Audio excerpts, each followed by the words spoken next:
Hello and welcome. You're watching News at 6 on Rajya Sabha TV. I'm Aishwarya Kapoor with you. Let us begin by taking a look at the headlines. BJP protests against PDP's decision to release separatist leader Masrat Alam in Jammu and Kashmir. PDP denies BJP's charges of unilaterally releasing Alam, claiming it was part of the Common Minimum Program. Nagaland remains tense as cops arrest 18 people in connection with lynching a rape accused in Dimapur. Fresh protests erupt in parts of the state amid tight vigil. China claims border dispute with India has been contained ahead of talks late this month, emphasizes on strengthening bilateral ties between the nations. Malaysia and Australia vow to continue search for MH370 on its first anniversary since disappearance. Relatives hold a memorial for the victims. And Saina Nehwal eyes her first All-England badminton crown as she takes on Spain's Caroline Marin in the final today.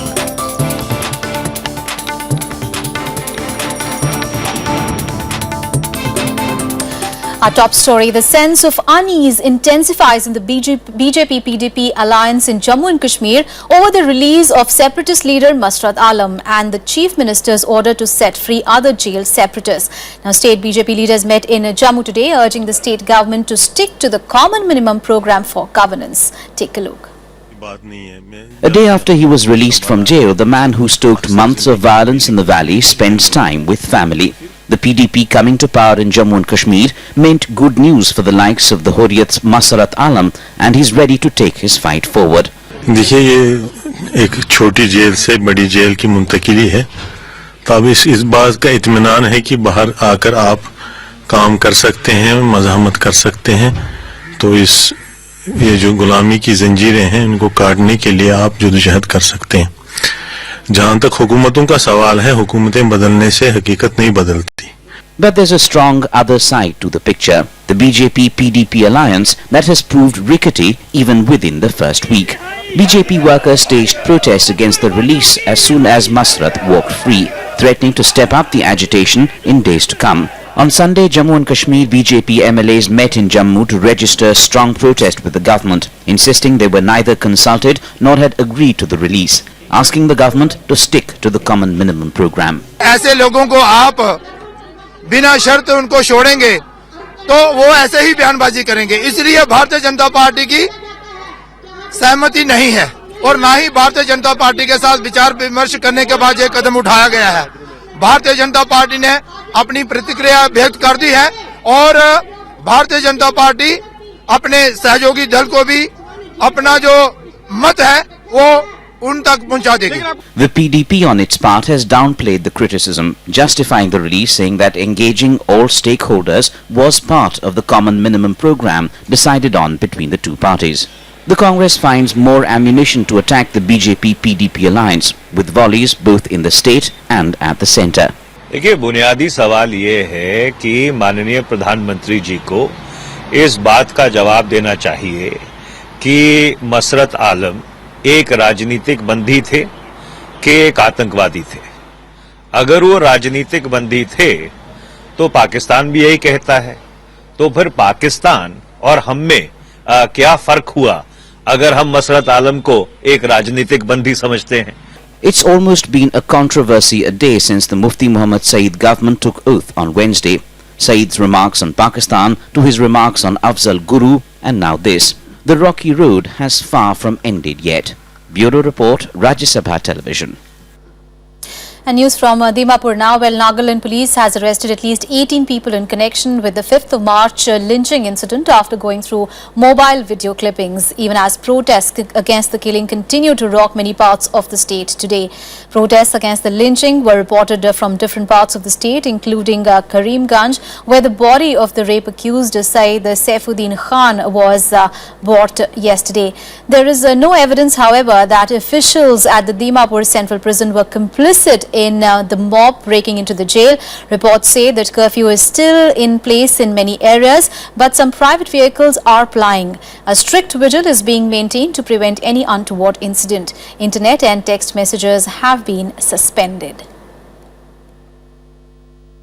And news from the national capital, where AAP leader Yogendra Yadav called upon his party workers to end the infighting that has gone from bad to worse in recent days. A day after senior AAP leader Mayank Gandhi threatened to quit, Yadav said that workers should not lose faith in the party and its idea. Meanwhile, Manish Sisodia pleaded an end to the bickering over the national executive's decision to remove Yadav and Prashant Bhushan. Despite his removal from the Aam Aadmi Party's Political Affairs Committee this week, Yogendra Yadav continues his efforts to calm the infighting within the party. On Sunday, he called upon party workers to put an end to voices of dissent over his removal. Yadav and Bhushan were voted out of the top decision-making wing of the party last Wednesday. The two leaders had questioned party chief Arvind Kejriwal's style of functioning. Yadav's reaction comes a day after another senior leader, Mayank Gandhi, threatened to quit the party. He accused a small group of party decision makers in Delhi were targeting him for decrying removal of Bhushan and Yadav. However, Kejriwal's close aide Manish Sisodia pleaded an end to the bickering over the national executive's decision. जो हमारी national executive हुई थी उसमें एक फैसला लिया गया था और उस फैसले के पीछे कोई तू में नहीं करनी है, कोई एक दूसरे की चिचालेदारी नहीं करनी है, सब एक दूसरे का सम्मान करते हैं, सब एक दूसरे की इज्जत करते हैं। इसलिए हम सब लोगों ने एक रिजोल्यूशन लिया था कि हम इस फैसले के पीछे इसको तू में को नहीं बढ़ावा देते हैं। Meanwhile, Kejriwal is in Bengaluru, where he is undergoing treatment for chronic cough and high blood sugar. He is said to be responding well to the naturopathic treatment. He has chosen to remain silent after the removal of Bhushan and Yadav. Bureau Report, Rajya Sabha TV. Alright, we'll take a very short break here. Coming up ahead, the swine flu death toll crosses 1,300. More deaths reported across the country. That and much more after a short break. Stay with us.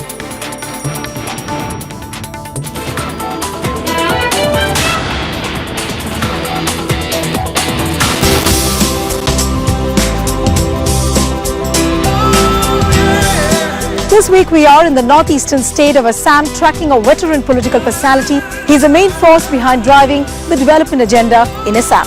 Let's meet Chief Minister Tarun Gogoi this time. Whenever you play golf, you forget about anything. Okay. And you forget even your own wife also.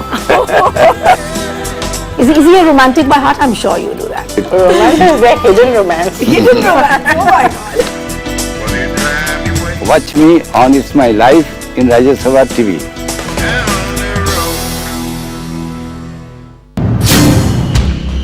जुल्म सितम की दास्तान,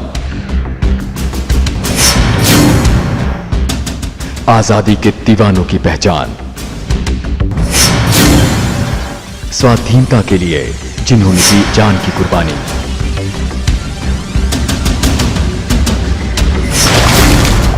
देखिए काला पानी नई कहानी सिर्फ राज्यसभा टीवी पर।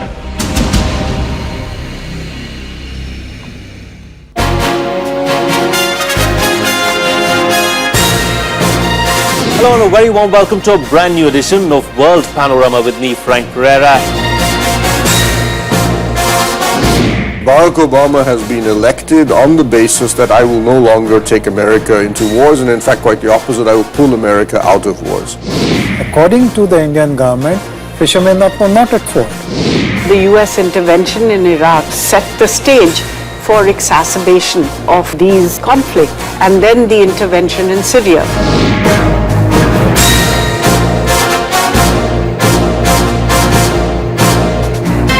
Watch World Panorama at these times on Rajya Sabha television. In the Maths Factor, we travel through time and space and see how maths has evolved and how it is a part of the world around us. Join us on Rajya Sabha television. Watch the Maths Factor every Sunday at 8 AM.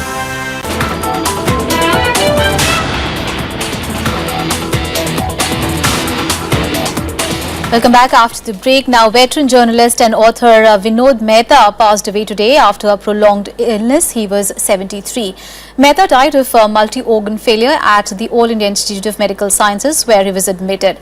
Born in Rawalpindi in 1942, Mehta was known for his bold journalism. He was the editor-in-chief of the Outlook magazine till February 2012. Prior to his stint with the Outlook, he had successfully launched the Pioneer newspaper in Delhi nearly 3 decades back. Finance Minister Arun Jaitley, BJP veteran L.K. Advani, Congress President Sonia Gandhi and former Delhi Chief Minister Sheila Dikshit were among those present during his funeral today.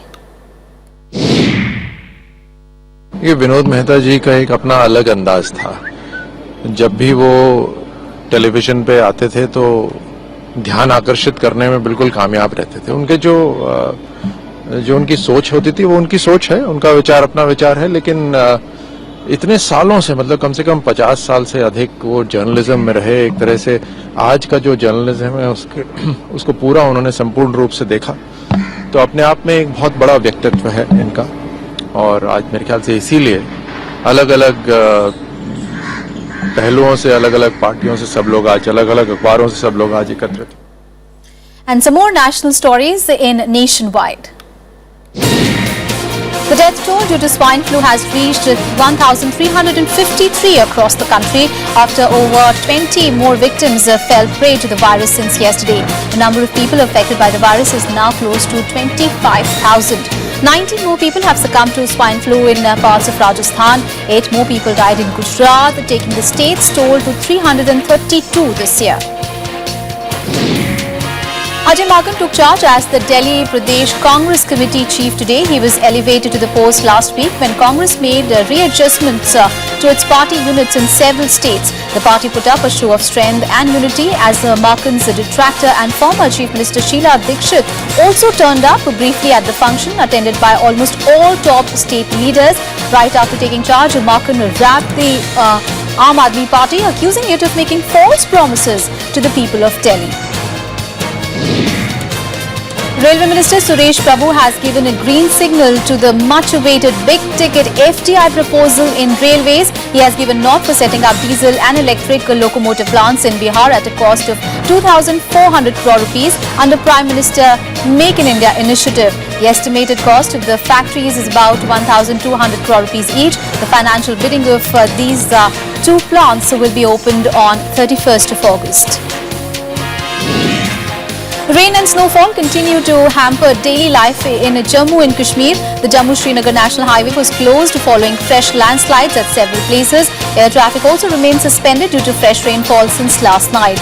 Adverse weather also is forecast for the next 2 days in the valley. And it is exactly 1 year ago since Malaysia Airlines flight MH370 was lost, leaving no clues as to what happened to the plane and its passengers despite intense searches by various countries. The interim report published by the Malaysian authority today also seemed to be blank on the mystery, as the Malaysian Prime Minister said that his country remains committed to the search. Now, relatives of the missing passengers and crew held remembrance ceremonies. Here is more. A year has gone by, yet what happened to MH370 remains a mystery. Hope against hope is all these people have to hold on to. 有关当局能出示给我们看，我不相信这么大一架飞机坠落在南印度洋，没有任何残骸，没有行李，没有尸首。 There are plenty of people who've said, "Come on, Sarah, just he's not coming back. Give in to the truth and just move on with your life." But I'm not ready to do that because there isn't any proof. Can't be the never-ending story. We've got to find out. Malaysian officials have released a 500-page interim report detailing the inroads and setbacks in the investigation so far. The report says the battery on the beacon of the flight data recorder has expired, suggesting that chances of locating the aircraft are dim. It reports no unusual behavior among the pilots or the cabin crew.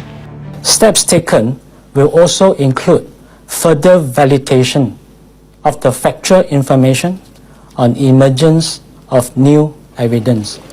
Australia and China say the search will not be called off completely. Expert analysis of the radar and satellite data indicates that the plane went down somewhere in the southern Indian Ocean. Well, it can't go on forever, but as long as there are reasonable leads, the search will go on. We've got 60,000 square kilometres that is the subject of this search. If that's unsuccessful, there's another 60,000 square kilometres that we intend to search. And as I said, we are reasonably confident of finding the plane. Beijing-bound Malaysia Airlines flight MH370 vanished from the radar screens shortly after taking off from Kuala Lumpur on March 8, 2014 with 239 passengers and crew on board. 1 year on, what we know about the fate of MH370 is very little, making it history's one of the greatest mysteries. Bureau Report, Rajya Sabha TV. And in what could come as a boost to Sino-Indian ties, China today said that its border dispute with India has been contained. Chinese Foreign Minister Wang Yi said this on the sidelines of the National People's Congress today. He even went on to say that the Indian elephant and the Chinese dragon should do more to strengthen the bilateral cooperation. He also extended a hearty welcome to Prime Minister Narendra Modi, who is expected to make his first visit to China later in May. Officials said that the efforts are on to hold the 18th round of boundary talks between India and China later this month.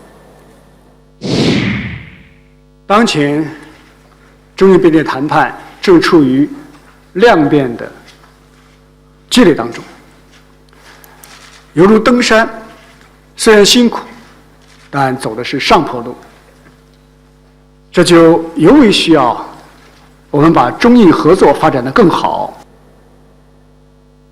And some more international news and updates in Global Buzz. Islamist group Boko Haram has sworn allegiance to the Islamic State in an audio message published online.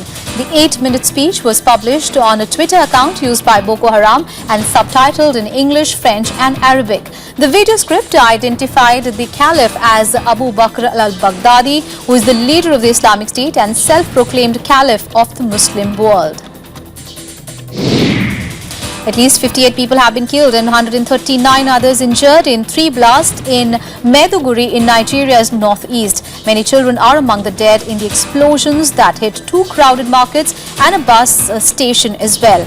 There was no immediate claim for the bombings, but they bore the hallmarks of the Islamic group Boko Haram. Pro-Russian rebels in eastern Ukraine say that they have fully removed heavy weapons from the front line. Observers from the Organization for Security and Cooperation in Europe, OCSC, are monitoring the ceasefire agreed in Minsk on 12th of February. As per the agreement, the two sides are due to create a buffer zone between them of at least 50 kilometers. China has defended construction of major infrastructure project in the disputed islands and reefs of the South China Sea and said that it was merely building facilities in its own yard. Chinese Foreign Minister Wang Yi defended his government's controversial policy of reclamation on the disputed islets in the South China Sea, which has sparked regional concern. Yi added that Beijing was not seeking to overturn the international border. And it is International Women's Day today. Extending wishes on the occasion, Prime Minister Narendra Modi hailed the indomitable courage of women while he regretted the instances of crime against women, calling for an end to all forms of injustice against them.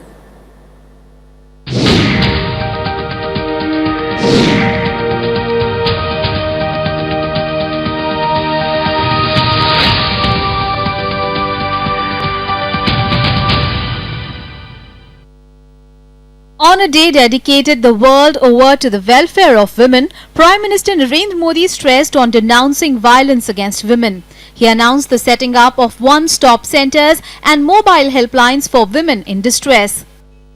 These centres will provide assistance, legal advice and psychological counsel to women who face violence or abuse. The Prime Minister announced that government was also commencing a mobile helpline to enable women to dial 181 for access to counselling and referral services. The Prime Minister saluted the indomitable courage and outstanding achievements of women on International Women's Day and said that his government was committed to bringing a positive change in the lives of women through various schemes and initiatives. Politicians cutting across party lines reiterated the need to empower women in all sectors. UN general secretary बान की moon ने भी ये कहा है कि when we unleash the power of women, we can secure the future for all. यदि महिलाओं को अपनी शक्ति का प्रयोग करने की खुली आजादी दे दी जाए तो पूरे समाज का, पूरे देश का और पूरे विश्व का भविष्य सुरक्षित किया जा सकता है. President Pranab Mukherjee presented Stree Shakti and Nari Shakti Awards for 2014 at a function at Rashtrapati Bhavan. The President said that we should remind ourselves that the empowerment of women and their equality, liberty and dignity are not a distant goal of the women of our country. It is only appropriate that we should remind ourselves that the empowerment of women and their equality, liberty and dignity are not a distant goal or fond aspirations of the women of our country. It is one of their sacred rights. Meanwhile, car and bike rallies were held across various states. A 10-kilometer walk, Womanathon, was held in Chennai, Bangalore and Hyderabad to celebrate Women's Day. Delhi's Connaught Place also saw its weekly Rahagiri program focusing on gender parity and women's safety. That's what I'm saying is they're also doing for a good social cause, and it's becoming a very good sign, and we can just see, so we can witness here that men are got a huge respect for women. In Bangladesh and Hong Kong, women staged marches to demand more rights. The world over, functions are being held to celebrate the struggle and contribution of women in making society a better place. Bureau Report, Rajya Sabha TV.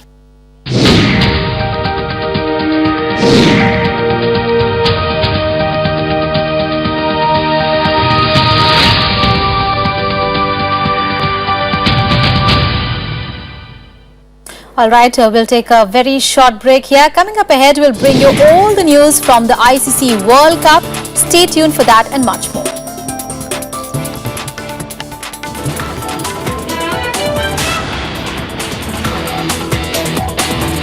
Rajya Sabha television की खास श्रृंखला महामहिम राज्यपाल में आपका स्वागत है।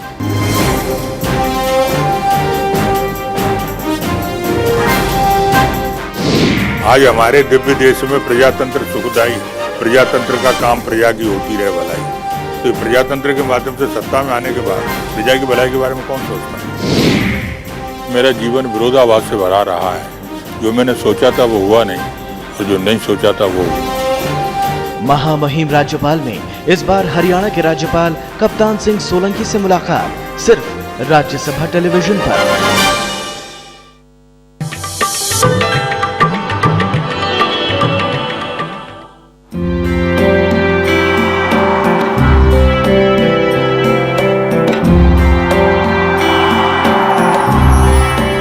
To Chandrasekhara Venkataraman, color was an obsession.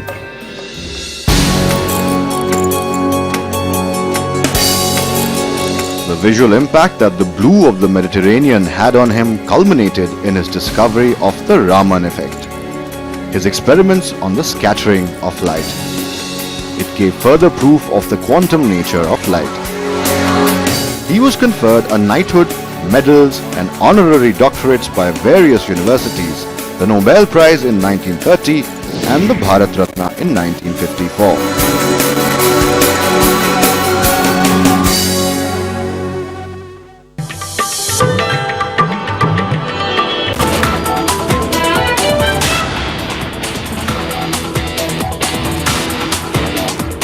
Welcome back. News from the ICC World Cup, and New Zealand continued their winning streak as they beat minnows of Afghanistan by 6 wickets in a Pool A match at Napier today. Batting first, Afghanistan were reduced to 59 for 6 before Samiullah Shenwari and Najibullah Zadran scored half centuries to help them reach a total of 186. Spinner Daniel Vittori took 4 wickets, becoming the first Kiwi bowler to take 300 wickets in ODIs. In a reply, opener Martin Guptill made 57 and skipper Brendan McCullum hit a rapid 42 runs from just 19 balls. Black Caps cruised home with 13.5 overs to spare, making it 5 wins out of 5 games. No, not at all. I think there's a lot of respect around the Afghanistan team. I think we scouted them pretty hard because they have got some good players and they've got a nicely balanced lineup, and you saw that today with the way that they were able to counter-attack. So it's always a good wicket here. I think if you're going to restrict teams for under 300, traditionally you've got a chance of winning. So I think we went into it thinking it was going to be a tough day no matter whether we bowled or batted first.